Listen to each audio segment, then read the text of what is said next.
Hey everyone, welcome to another LEGO Fan video. I'm your host LEGO Fan, and I do fun LEGO videos at about 10 steps per video, as well as cool Ben 10 videos. If you guys are new, please like, subscribe, ring the bell, do all that YouTube algorithm stuff, and with that out of the way, let's cover all 11 of these characters. We finally got the main trio out of the way, so we can start getting into some of the, getting into like 11 characters now. And today is the last of the 11 characters. If you guys are new, you got 10 seconds to guess which one of these characters said the line that I will play, as well as the character themselves. Their character name themselves. These episodes include Moonstruck, Prisoner number 775 is Missing, The Purge, Simeon Says, Greens from Tekadon, Flamekeeper's Circle, Double or Nothing, The Perfect Girlfriend, Ultimate Sacrifice, The Winding Guy, The Mother of All Vreedles, and Ben 10 January Rex Heroes United, not necessarily in that order, as is in release order according to the Ink Tank YouTube channel, which if you guys have not checked out, I would recommend checking them out. They are a really good channel, and they give a breakdown as to what happened in each of those episodes I listed. I just give a brief rundown of all the characters that have appeared in those episodes that are actually important to the plot of the story. Let's see who our first character is. The first one up is...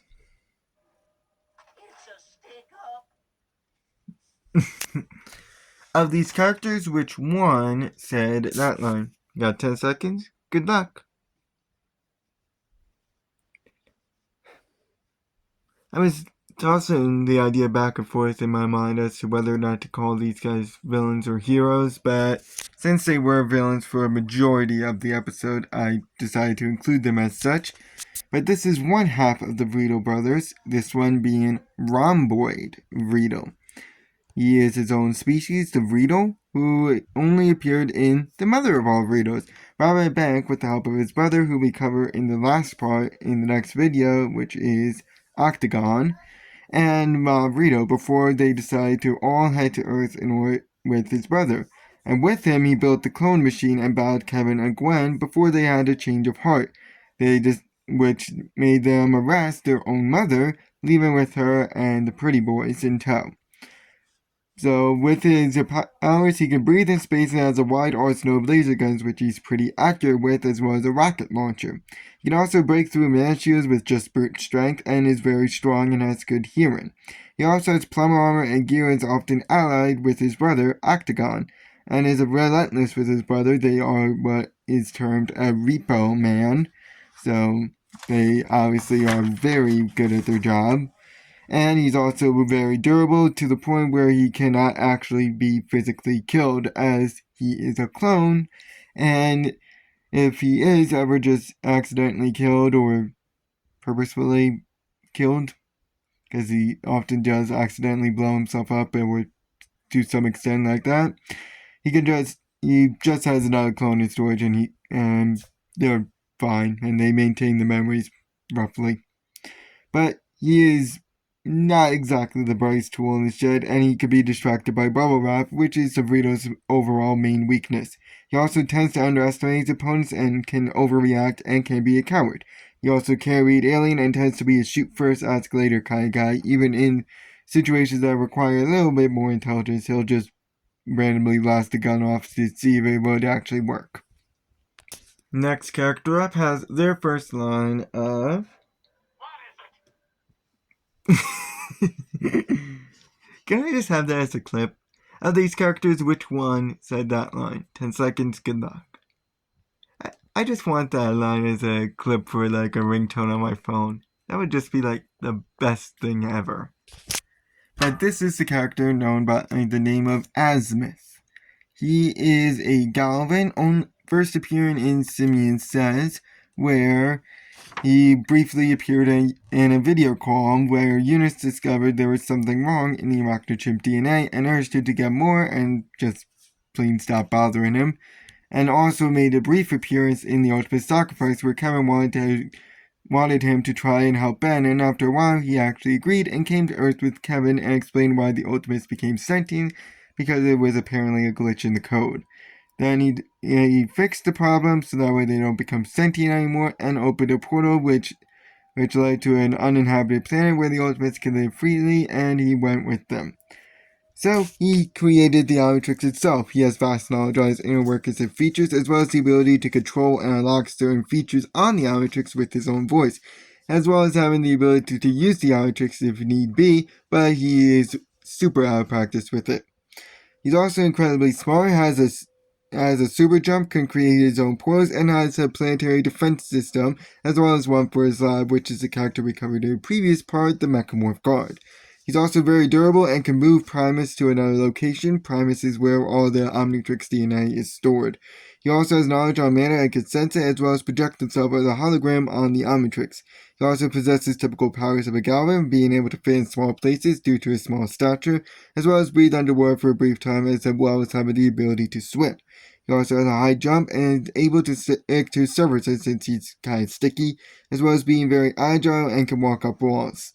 But he's very egotistical and self-centered, and due to his size he can be easily picked up, and this could be a disadvantage if he faces bigger enemies. He also often underestimates Ben and does not trust him as much, and is not that strong and can be easily stuck on goo. He also tends to give up quite easily. Now for this character.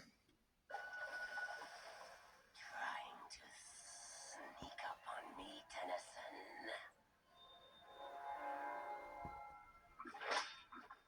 Sadly for you, this isn't going to turn out like our previous encounters.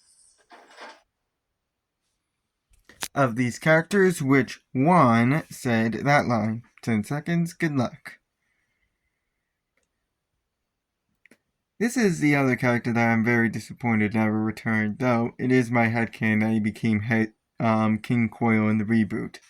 But for now, let's cover this guy, whose name is Ssserpent, with 3 S's. And yes, that is canon, he actually spells his name with 3 S's. It's unknown what his species is and only appeared in The Perfect Girlfriend at the start, trapping Ben as Goop in a special machine that he turned on in order to kill Ben by separating Goop into its various components, and he almost succeeded in this if it was not stopped by Elena as Julie, which police used to barge in, and he decided to flee. Then later his shed skin appeared, which implies that he's still on the run, and we never see him ever again. Which is why I really don't like Perfect Girlfriend, because it has not 1 but 2 cliffhangers. But as we don't know what happened to Elena, and we don't know what happened to the secondary antagonist, Ssserpent. But what we do know about Ssserpent is that he's very strong and is very agile and has very quick reactions. He also has extendable limbs which he can use to wrap around people, as well as being very fast and smart, as he's able to build a contraption in order to kill Goop. He also has studied veins and knows how he thinks, and can shed his skin in order to divert any attention from him. He also can spit snake venom and doesn't tire easily, as he falls for an hour without any signs of tiring, and can break through mana and Kevin's transformation. But his durability does have a limit, as he was easily crushed by Cannonball, and his strength is also limited, as he can't break Forearm's grasp. Let's cover the only silent character we have today, and those are the Root Sharks. So which one of these guys is the Root Shark? 10 seconds, good luck. I mentioned these guys before as the ones that killed Mizaru. So, let's see who they are. Looks like it is this guy right here. So they're their own species and only appeared in simian sets, making 2 brief appearances, with their first appearance being after the first big fight, trying and failing to eat a few people after they heard a lot of noise on the surface or in the canopies, and then they retreated before they appeared at the end, with one of them eating Mizaru. So they are very huge and can burrow through the ground, hence their name Root Sharks, because they bury in the root of the trees. They are also very durable and strong and have a very powerful bite, and are attracted to a large amount of activity. They have no known weaknesses. Essentially, picture these guys as the Ben 10 version of those sandworms from Doom, only they are very tiny. And yes, this is why the arachnid chimps are up in the canopies rather than down on the ground, because these guys are down on the ground, and they have a very good taster for arachnid chimps. Let's see who our next character is.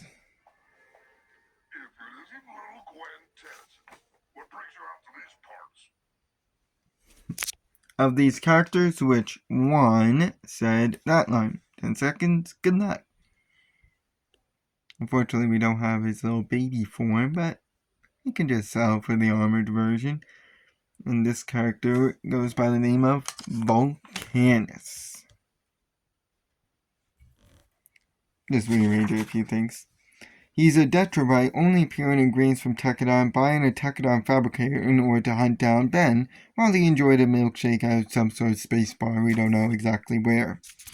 But after he was convinced to watch the action, he jeered Ben for a nearby building, but lost it when Ben fooled the Tekadon. He then left, but not before Kevin slapped an ID mask of the Ultimatrix on his back, which made him being hunted down instead, which caused him to flee Earth with the Tekadon in hot pursuit.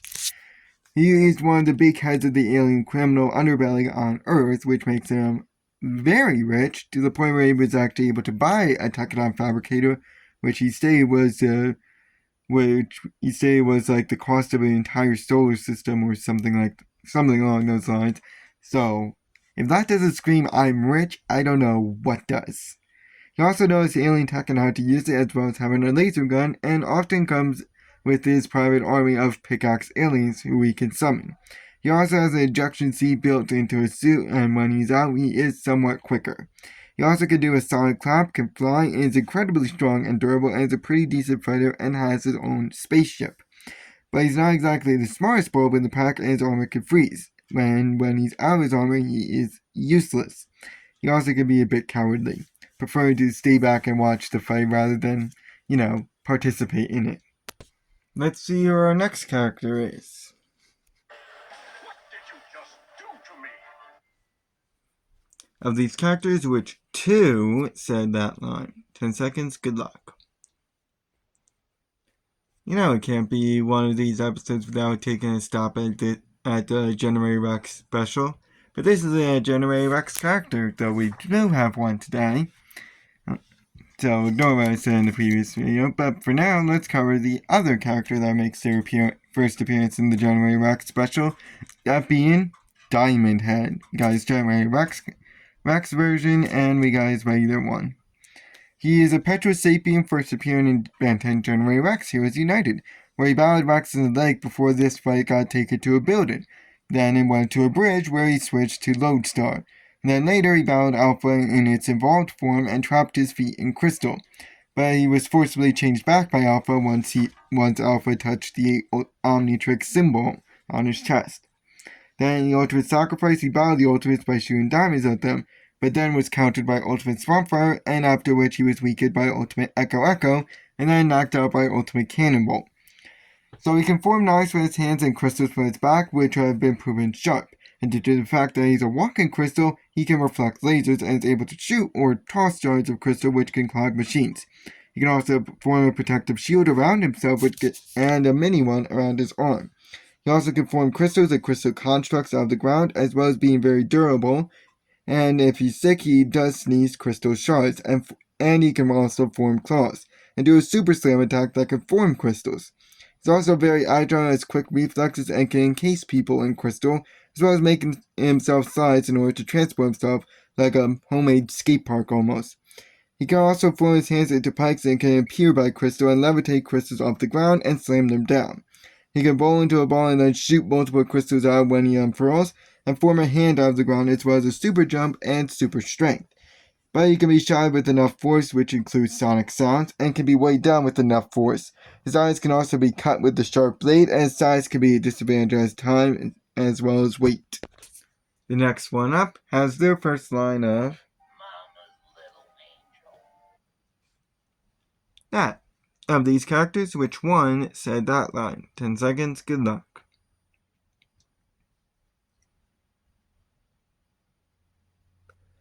I don't really have anything to say on this character, so let's just get over with the Pretty Boy Vreedles.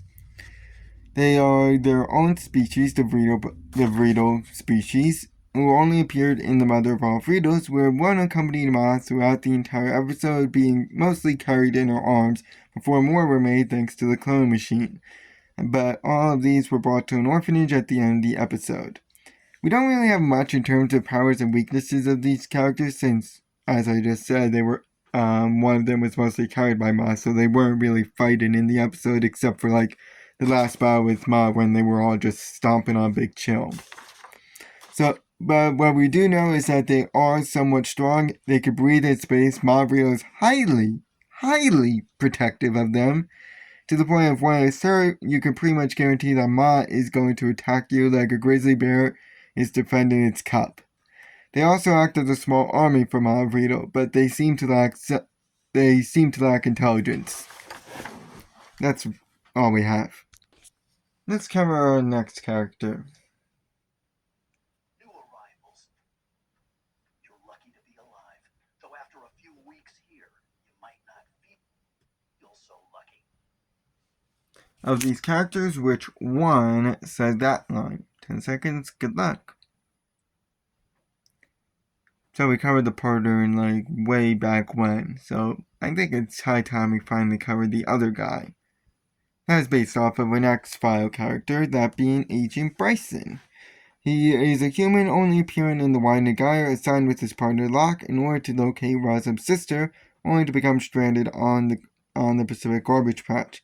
But thankfully was saved and operated the weapons in the final fight against the Garbage Monster. So he has special agent training, and as a survivalist he can also operate weapons pretty well, but is a human and has no unique abilities of his own, and tends to be overly dramatic and a bit of a conspiracy nut. That's all. Let's cover our probably biggest character today with... Not so fast, Vilgax! Nobody is destroying anything! So says I, Ben Tennyson! Of these characters, which 3 said that line? 10 seconds, good luck.